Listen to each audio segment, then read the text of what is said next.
Hello friends, welcome to our show SAAOL यानी science and art of living. मैं हूं आपके साथ शिखा। इस कार्यक्रम में हार्ट रिलेटेड सभी प्रॉब्लम का सॉल्यूशन बताने के लिए हमारे साथ स्टूडियो में मौजूद हैं heart care and lifestyle expert doctor Bimal Chhajer. Doctor Chhajer, welcome to the show. Thank you. Doctor साहब, हार्ट रिलेटेड प्रॉब्लम का लगातार हम जिक्र करते हैं इस कार्यक्रम में और कोशिश करते हैं कि अपने दर्शकों की इन समस्याओं को हम दूर कर सकें आपके माध्यम से। आप जिक्र करते हैं कि हार्ट प्रॉब्लम्स जो हैं उनको आप रिवर्स कर सकते हैं साउल ट्रीटमेंट के माध्यम से। बेसिकली वो किस तरीके के स्टेप्स हैं जिसमें आप जिक्र करते हैं कि कुछ 4 या 5 स्टेप्स हैं जिनको अगर फॉलो करें तो ये रिवर्स हो सकता है?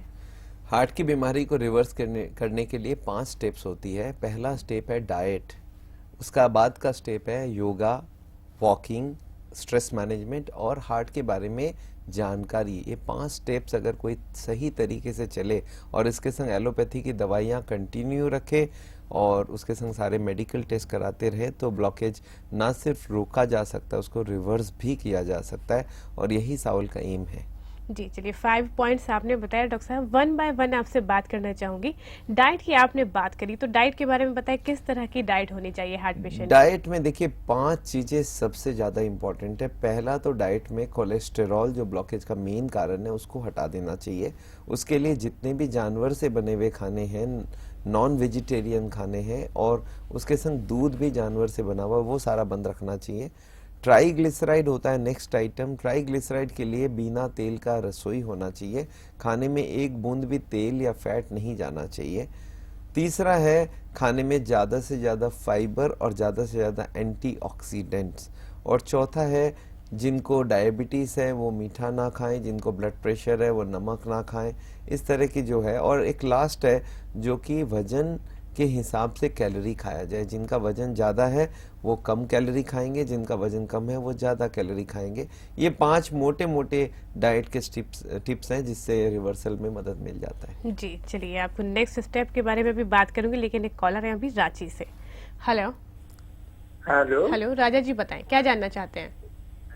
हाँ, हमारा कोलेस्ट्रोल 206 है जी। और एलडीएल 140 हो गया है। दवा स्टेटर एप खाए थे जी। तो ये था आपका कोलेस्ट्रोल 139 और एलडीएल था 70, लेकिन दवा छोड़ दिए स्टेटर एप तो ये बढ़ गया है। हमको क्या करना होगा? डॉक्टर साहब से सजेशन चाह रहे हैं। देखिए, कोलेस्टेरॉल हमारे ब्लड में साउल के मुताबिक हम लोग 130 से कम रखना चाहते हैं। बहुत सारे डॉक्टर आप देखेंगे बोलेंगे हाँ 200 चलता है, पर मेरे लिए नहीं चलता। मैं चाहता हूँ हार्ट की बीमारी बढ़े नहीं, रिवर्स हो, और उसके लिए 130 के ऊपर कोलेस्ट्रॉल नहीं चलेगा। तो अगर आपका 206 है विदाउट दवाई तो आपको मैं रेकमेंड करूँगा दवाइयाँ शुरू करें, पर दवाई से परमानेंट सोल्यूशन नहीं मिलेगा। इसके लिए आप खान पीन में बदलाव रखिए, सारे एनिमल प्रोडक्ट बंद करिए और उसके संग वॉकिंग करिए, योगा कीजिए। हमारे साउल की कोई भी ट्रेनिंग करेंगे तो बहुत ही अच्छा रहेगा।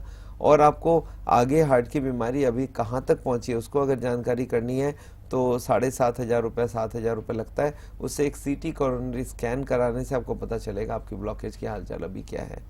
बिल्कुल, हार्ट रिलेटेड सभी प्रॉब्लम की पूरी इन्फॉर्मेशन होना बहुत ज़रूरी है। अगर आप चाहते हैं कि आपको हार्ट प्रॉब्लम जल्द से जल्द दूर करनी है तो उसके लिए आप टीवी स्क्रीन पर दिए गए नंबर पर कॉल करें और फ्री डीवीडीज तुरंत मंगवाएं। डॉक्टर साहब, फर्स्ट स्टेप आपने बताया कि डाइट में क्या चीज़ फॉलो करनी चाहिए और क्या हमें नहीं खाना चाहिए। सेकेंड, आपने जिक्र किया कि योगा का भी काफ़ी इंपॉर्टेंट रोल है, तो कौन से योगासन किस तरह से बेनिफिट पहुँचाते हैं? योगा हार्ट के लिए बहुत अच्छे एक्सरसाइजेज और स्ट्रेस मैनेजमेंट टूल्स माना जाता है। योगा में हम लोग पहला तो चाहते हैं मेडिटेशन, जिसको प्रेक्षा मेडिटेशन बोला जाता है। प्रेक्षा बेहतरीन का इनका मेडिटेशन है और ये मेडिटेशन मैं हर हार्ट के पेशेंट को सिखाना चाहता हूँ। और उसके संग उनको योगा में कुछ एक्सरसाइजेज हैं जिनके नाम है heart exercises. Yoga based exercises है, हार्ट के लिए स्पेशल एक्सरसाइजेज हमने क्रिएट किया है और ये सर से पैर तक की कुछ मूवमेंट्स होते हैं, 10 मिनट में हो जाती है। और इसके संग कुछ आसन है, 2 खड़े होके आसन, 2 बैठ के आसन, 2 उल्टा लेट के, 2 सीधा लेट के। ये सारे एक्सरसाइजेज हार्ट के पेशेंट को हम लोग रिकमेंड करते हैं। उसके संग 5 मिनट का अनुलोम विलोम प्राणायाम, तो अनुलोम विलोम प्राणायाम, 10 मिनट की मेडिटेशन, 10 मिनट का एचआरई और 10 मिनट का आसन, करीब करीब 35 मिनट के योगा से उनका काम पूरा हो जाता है। ये मैं चाहूँगा वो हफ्ते में 6 दिन हो 7 दिन हो करने की कोशिश करें, इससे ब्लॉकेज रिवर्सल में मदद मिलती है। जी चलिए, फिलहाल एक और कॉलर हरियाणा से। हेलो। हाँ जी मैडम, नमस्कार। जी नमस्कार सुरेंद्र जी, बताएं क्या सवाल है आपका। मैडम ये सवाल है, मैं ये पूछना चाहता हूँ कि बच्चों में जो हार्ट की प्रॉब्लम है भी होती है, तो जैसे हार्ट में होल है बच्चे के, जी, तो उसके लिए क्या करना होगा? जी देखिए, हार्ट का जो होल है ना, ये बनावटी की दिक्कत है। हार्ट के अंदर चैम्बर्स होते हैं, 4 चैम्बर्स होते हैं और उसमें कुछ वॉल होते हैं, दीवार होते हैं जो हार्ट को डिवाइड करता है। उस दीवार के अंदर छेद हो जाए, इसको हार्ट में छेद बोलते हैं। तो इसमें होता क्या है, ब्लड मिक्स हो जाती है, जो प्योर ब्लड है इम्प्योर ब्लड है मिक्स हो जाती है, और इसका इलाज ज़्यादातर दवाई से थोड़ी बहुत चल सकती है, पर अल्टीमेटली ऑपरेशन से ही होगा। तो ये लाइफस्टाइल बदल के हार्ट की बीमारी का सोल्यूशन नहीं होगा। अगर मैं 100 हार्ट का पेशेंट देखता हूँ, उसमें 98 तो ब्लॉकेज वाले होते हैं जिनको हम सॉल्व कर सकते हैं, पर जो वेल्व वाली है या होल है हार्ट में, उसमें हम कुछ नहीं कर सकते। जी डॉक्टर साहब, चलिए अगले कॉलर, उनका सवाल भी जानते हैं। हेलो। हेलो, कॉल शायद डिस्कनेक्ट हो गया। डॉक्टर साहब, आपने बताया कि अगर 35 मिनट का लगातार योगा करे हार्ट पेशेंट रेगुलर वे में, तो उसको काफ़ी बेनिफिट उससे मिलता है। नेक्स्ट स्टेप आता है एजुकेशन का, किस तरीके से एजुकेट अपने आप को कर सकता है पेशेंट। मैं पहला चीज चाहता हूँ हार्ट के पेशेंट्स को हार्ट के बारे में तमाम जानकारियां हो। ये हार्ट की बीमारी हुई कैसे है, कैसे होती है, धीरे धीरे बीमारी बढ़ता जाए, ब्लॉकेज बढ़ता जाए, किस तरह से ट्यूब के अंदर कचरा फंसता रहता है, क्या चीज़ फंसती है, कोलेस्ट्रॉल क्या है, ट्राइग्लिसराइड क्या है, कौन सी दवाइयाँ दी जाती है, किस लिए दी जाती है, कौन सी टेस्ट की जाती है, किस लिए की जाती है, ये सब जानकारी के अंदर है। और सबसे बड़ा बात है जानकारी में कि आगे हार्ट का पेशेंट कैसे समझे हार्ट अटैक नहीं होगा, हार्ट अटैक क्या होता है, होने के लिए क्या ज़रूरत है कि हार्ट अटैक हो जाए, और क्या किया जाए कि हार्ट अटैक कभी ना हो। ये सारी जानकारी अगर उनके पास हो जाए तो उनकी कॉन्फिडेंस लेवल काफ़ी बढ़ जाती है। और मैं हार्ट के पेशेंट्स को जानकारी देने के लिए किताबें, सीडीज़ और उनको कैंप कराते हैं हम लोग। उस कैंप में ये सारी जानकारी दी जाती है उनको, किस तरह से रहना है, क्या करना है, क्या क्या अलाउड है, क्या क्या अलाउड नहीं है। जी डॉक्टर साहब, एक और कॉलर जम्मू से। हेलो। Hello sir. जी बताएं, सवाल क्या है आपका। सर मैं जम्मू से बोल रहा हूँ। हाँ बोलिए। सर मेरा ओपन हार्ट सर्जरी हुआ है चंडीगढ़ मोहाली 40s में। ओके। तो मुझे ये जो हड्डी का वो आगे से जो काटा था ना, उन्हें छाती को दर्द नहीं जा रहा है। जी। तो चलने फिरने में कोई प्रॉब्लम नहीं है, मैं डेली चलता हूँ 1 घंटा 1.5 घंटा। जी देखिए, यही एक मेजर प्रॉब्लम है। जितनी भी, देखिए हम लोग ये बोलते हैं भगवान की पैकिंग की हुई है, अल्लाह की पैकिंग की हुई जो बॉडी है ना, इसको जितनी कम छेड़खानी करो उतना अच्छा है। अगर पैकिंग एक बार खोल दिया, सेम टू सेम पैकिंग करना बहुत मुश्किल है, और इसलिए कुछ ना कुछ कमी रह जाती है। कोई तार अंदर फंस गई, कोई जगह में हीलिंग नहीं हुआ, कोई जगह ऊंड हो जाता है, तो ये एक बहुत बड़ा प्रॉब्लम है। बाईपास सर्जरी के बाद ये तकलीफ आगे भी चलता रहता है और पेशेंट तकलीफ में होता है। कभी कभी तो ऐसा होता है चेस्ट से ट्यूब काट के हार्ट में लगा दिया जाता है और चेस्ट में पेन चालू हो जाती है। अब डॉक्टर बोलते हैं कि देखो ये चेस्ट का पेन तो रहेगा क्योंकि इसकी ट्यूब काट के मैंने हार्ट में लगा दी। मतलब अब पेशेंट की एक कंप्लेन खत्म हुई तो दूसरी चालू हो गई। अब वो मरीज बोला सर मैं क्या करूं, बोलता है क्या करते हो आजकल, बोलता है मैं जब होता है तो खुजली करता हूं। बोला बस जिंदगी भर खुजली करते रहना, तो ये कोई सोल्यूशन नहीं हुआ। तो मैं ये लोगों को इसलिए डिस्करेज करता हूं बाईपास सर्जरी, एंजियोप्लास्टी से इनके कॉम्प्लिकेशंस बहुत होते हैं और आगे अगर बिना सर्जरी के हम ठीक ही हो सकते हैं। आज भी लाइफस्टाइल आपको मैं बोलूंगा कि अब सर्जरी हो गई है, आगे के लिए खाना पीना रहन सहन फॉलो करिए और ब्लॉकेज बढ़े नहीं उसको रिवर्स किया जाए। तो ये तो बाईपास के पहले भी बोलना है, बाद में बोलना है, तो फिर बाईपास कराएं क्यों और इसके कॉम्प्लिकेशंस क्यों जिंदगी भर के लिए झेलें। एक बार उन्होंने तो काट दिया, अच्छा कॉम्प्लिकेशन तो झेलना पेशेंट को होगा। इसलिए मैं समझता हूँ ये बॉडी को काटने वाली जो ट्रीटमेंट है बाईपास सर्जरी एंजियोप्लास्टी, इसको पूर्ण तरह से आदमी को एक गवर्नमेंट को रेस्ट्रिक्ट कर देना चाहिए कि भाई 2-4% लोगों को कराया जाएगा।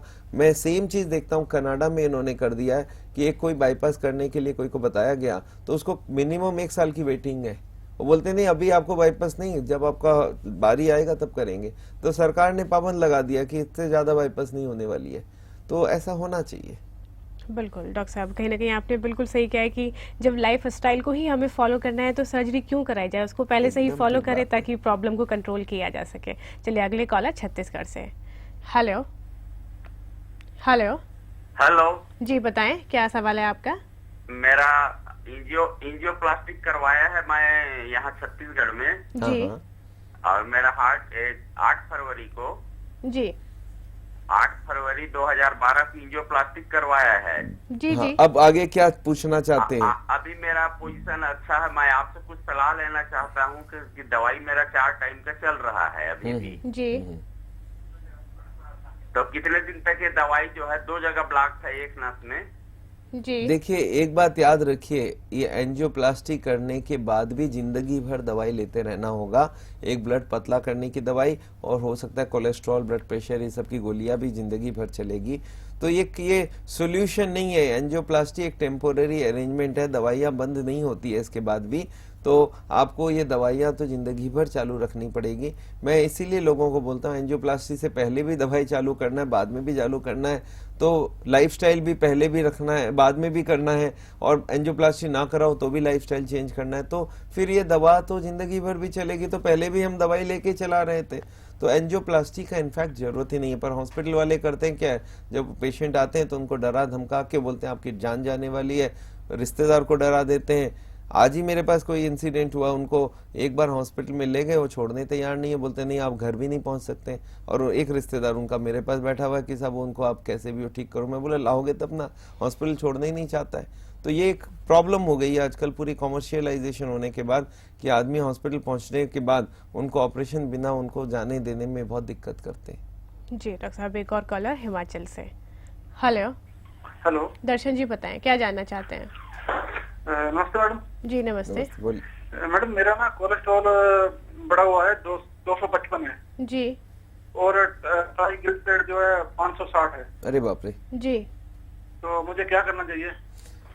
देखिए, बहुत सिंपल सा बात है, यही दोनों आइटम्स है जो हमारे हार्ट के आर्टरीज के अंदर ब्लॉकेज पैदा करता है, और आगे जाके ब्लॉकेज जब 80 के ऊपर होगी तो एंजाइना होगी, और या तो एक दिन हार्ट अटैक में तब्दील हो जाएगी। तो एक बात ये समझ लीजिए कि इन दोनों को कंट्रोल करना एब्सोल्यूट जरूरत है।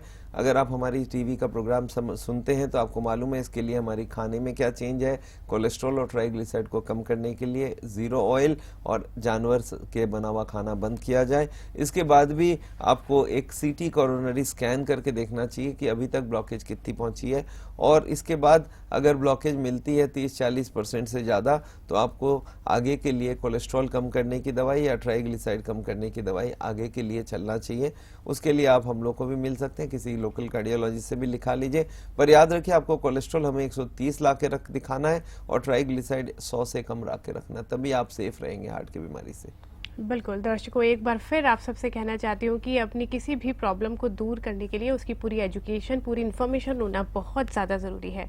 अगर आपकी भी हार्ट रिलेटेड प्रॉब्लम्स हैं और उनको आप दूर करना चाहते हैं तो देर ना करते हुए टीवी स्क्रीन पर दिए गए नंबर पर कॉल करें और फ्री DVDs मंगवाएं, पूरी जानकारी लें कि किस तरीके से ब्लॉकेज होता है और किस तरह से उनको ट्रीट किया जा सकता है। साथ ही अगर आप चाहते हैं कि आपके आसपास के एरिया में भी साउल सेंटर खुले तो भी आप दिए गए नंबर पर कॉल करके कॉन्टैक्ट कर सकते हैं। डॉक्टर साहब, चलिए अगला सवाल आपसे करना चाहूंगी वॉकिंग के बारे में। वॉकिंग का काफी जिक्र किया जाता है हार्ट पेशेंट को कि उनको कितना चलना चाहिए, कितना नहीं, इसके बारे में थोड़ा गाइड करें। देखिए, हार्ट के पेशेंट को हम लोग जनरली ये बोलते हैं कि भाई 35 मिनट्स वॉक हर दिन करना चाहिए। हाँ, ये जरूरी नहीं है 35 मिनट्स पहला दिन से ही पता करना है। वो हार्ट अटैक हो गया तो उनको हम बोलते हैं पहले तो 1-2 मिनट का शुरू करो, फिर 3-4 मिनट का शुरू करो, धीरे धीरे चलने का टाइमिंग बढ़ाना होगा। तो 35 मिनट तक आ जाए तो हमारे लिए ऑप्टिमम है, बहुत बढ़िया माना जाता है।